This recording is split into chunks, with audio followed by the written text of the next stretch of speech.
Selamat pagi, salam sejahtera. Isu hangat pagi ini dari BH Online. Kabinet tiada kuasa batalkan ordinan darurat. Berita sepenuhnya.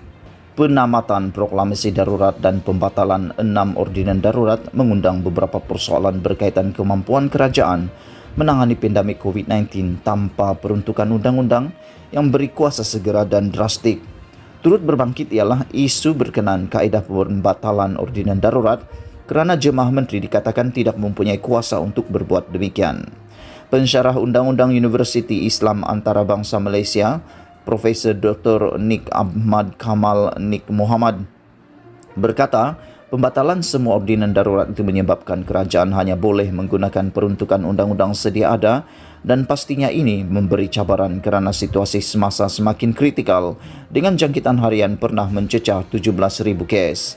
Beliau berkata keenaman ordinan darurat itu amat penting kerana memberi kuasa yang segera dan drastik kepada kerajaan, misalnya dalam urusan mengambil alih bangunan untuk tujuan rawatan COVID-19 dan arahan kepada hospital swasta untuk membantu.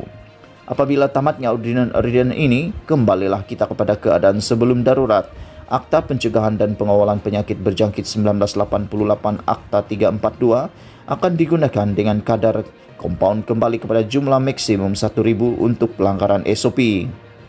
Walaupun Akta 342 ini masih memberi kuasa kepada kerajaan untuk ambil alih bangunan atau hospital, tetapi dari segi ganti rugi boleh dibawa ke mahkamah sekiranya tidak dipersetujui. Prosesnya mungkin mengambil masa yang lama dan boleh memberi kesan kepada usaha kerajaan. Cuma saya dapati isu ganti rugi ini tidak banyak berbangkit. Malah hospital swasta juga dengan rela hati membantu, katanya kepada BH hari ini.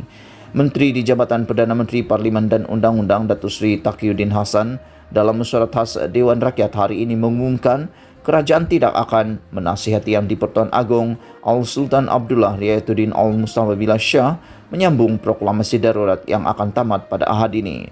Katanya, berdasarkan perkara 150 dalam kurungan 3 Perlembagaan Persekutuan, semua ordinan yang dibuat sepanjang tempoh proklamasi darurat turut dibatalkan kerana kerajaan menarik balik ordinan berkenaan pada 21 Julai lalu.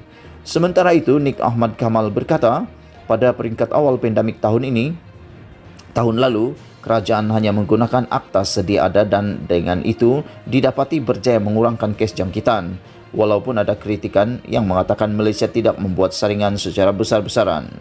Katanya apabila kes mula meningkat pada 2021, kerajaan menguatkuasakan proklamasi darurat dan walaupun dengan kuasa yang besar melalui ordinan darurat, secara objektifnya itu tidak memberikan kesan yang besar kepada pandemik COVID-19. Sementara itu, Pengarah Institut Tamadun dan Kajian Strategik IKTAS Universiti Malaysia Pahang, Profesor Madya Dr. Wan Ahmad Fauzi Wan Hussein berkata jemaah menteri tiada kuasa untuk membatalkan ordinan darurat kerana penggubalannya kuasa prerogatif Seri Paduka. Katanya Anggung juga mempunyai prerogatif untuk membatalkannya selepas ordinan itu dibentang di hadapan kedua-dua Dewan Rakyat dan Dewan Negara. Prosedur yang betul di bawah perkara 150 dalam kurungan 3 perlu dipatuhi. Justru, ordinan itu masih sah sehinggalah dibatalkan mengikut kaedah-kaedahnya atau luput berdasarkan perkara 150 dalam kurungan 7 Perlembagaan Persekutuan. Agenda pembentangan ordinan boleh dimasukkan semula ke atas ketetapan Perdana Menteri. Jika jemaah menteri memutuskan untuk membatalkan mana-mana ordinan darurat, usul boleh dikemuka berdasarkan kaedah-kaedahnya yang dinyatakan di atas dan peraturan mesyuarat parlimen, katanya. Wan Ahmad Fauzi berkata suatu usul juga boleh dibuat untuk membahaskan proklamasi darurat dan ordinan darurat. Perlembagaan Persekutuan menetapkan amalan takbir urus baik dan semua pihak perlu menghormatinya. Yang di-Pertuan Agong dan Majlis Raja-Raja mempunyai peranan sebagai penjaga kepada prinsip kedaulatan undang-undang dan keluhuran Perlembagaan Persekutuan, katanya. Berita dipetik dari BH Online. Sekian isu hangat pagi ini. Jangan lupa tekan butang subscribe dan kita jumpa lagi. Bye-bye.